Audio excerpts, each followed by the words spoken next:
છે ને જીવનમાં 4 પ્રકારના છે. એ 4 ગુરુની છત્રછાયામાં તમે જ્યારે હો ને ત્યારે તમારો ઉદ્ધાર અને કલ્યાણ થાય ને થાય, એમાં શંકાને કોઈ સ્થાન જ નથી. સૌથી પ્રથમ જે ગુરુ છે ને એ સૌના પોતાના માતા પિતા છે. માતા પિતાનો જે વ્યક્તિ દ્રોહ કરે છે, માતા પિતાનું વારંવાર અપમાન કરે છે, માતા પિતાનું કયું માને નહીં, એ મોટામાં મોટો દુર્ભાગ્યશાળી માણસ છે. એના જેટલો મોટો દુર્ભાગ્ય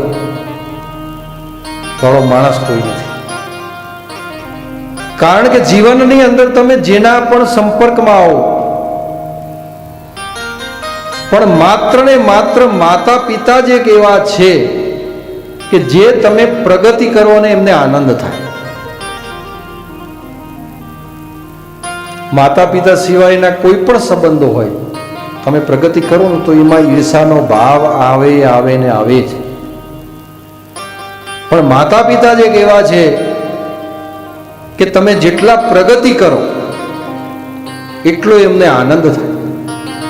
2 ભાઈ હોય પણ એક ભાઈ પ્રગતિ કરતો હોય, 2 અલગ રહેતા હોય, એક ભાઈ ખૂબ સારું ધન સંપત્તિ વૈભવ કમાય છે અને બીજો ઓછું કમાય છે, તો એનું ધ્યાન પેલો વધારે કમાતો એના તરફ ના હોય, પેલાને ઓછી આવક હોય ને એની ચિંતા હોય કે એ કંઈક સારો સેટ થઈ જાય ને તો સારું.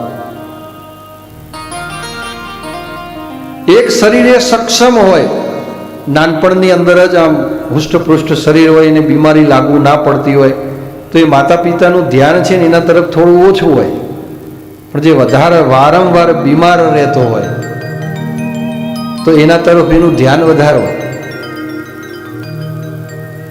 એટલે માતા પિતા જે છે ને એ પ્રથમ આપણા ગુરુ છે. કે આ સૃષ્ટિમાં આપણે જ્યારે જન્મ લઈને આવ્યા ત્યારે આપણે કોઈને ઓળખતા નહોતા. કોણ ભગવાન કહેવાય એની પણ આપણને એ વખતે ખબર નથી. વસ્ત્રો પહેરવાની આપણે ખબર નહોતી. ભગવાને આપણને નિર્વસ્ત્ર મોકલ્યા હતા. પણ સંપૂર્ણ જગતનું જે જ્ઞાન કરાવ્યું, કઈ રીતે વસ્ત્રો પહેરવા, કઈ રીતે બોલવું, વાણી, વર્તન અને વિવેક કઈ રીતે જીવનમાં રાખવું અને કઈ રીતે આ સમાજમાં આપણે વર્તવું, એનું જો પ્રથમ જ્ઞાન કોઈ આપણને પ્રદાન કર્યું હોય તો એ આપણા માતા પિતા છે.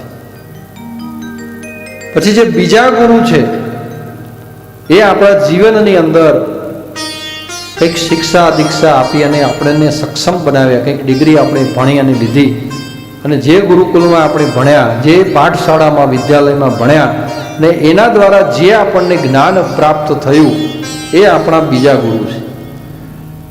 જીવનમાં એવા ગુરુની અંદર પણ તમને જોવા મળશે કે તમે જ્યારે સ્કૂલમાં વિદ્યાર્થી જીવન ગાળ્યું હોય અથવા સ્કૂલ કોલેજ જીવન ગાળ્યું હોય તો એક શિક્ષક, એક ગુરુ તો તમને એવા યાદ હશે કે જે તમારા પ્રત્યે સારું ધ્યાન રાખતા હોય અને તમને સારું શિક્ષણમાં જ્યાં પણ તમને જરૂર પડે ત્યાં માર્ગદર્શન આપતા હોય, મિત્રતાની જેમ તમારી પાસે રહ્યા હોય.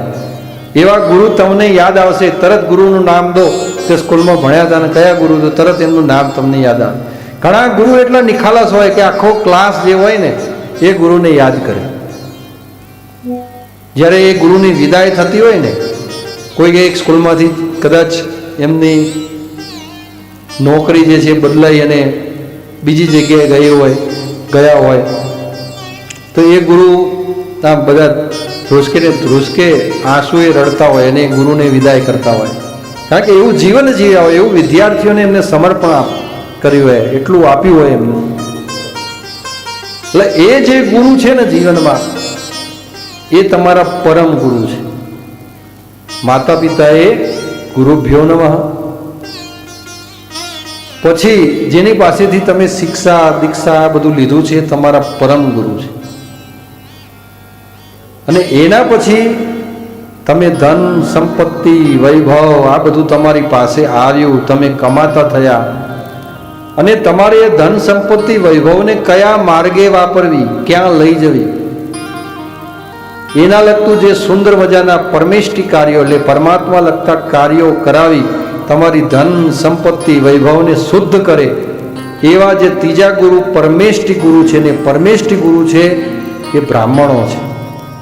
કે બ્રાહ્મણો દ્વારા પરમાત્મા લગતા તમને સારા સારા કાર્યો કરાવવામાં આવે અને એ કાર્યો દ્વારા તમે જીવનની અંદર તમારું મન શુદ્ધ રાખે, તમારી બુદ્ધિ શુદ્ધ રાખે અને તમને સારા કાર્યો કરાવતા રહે.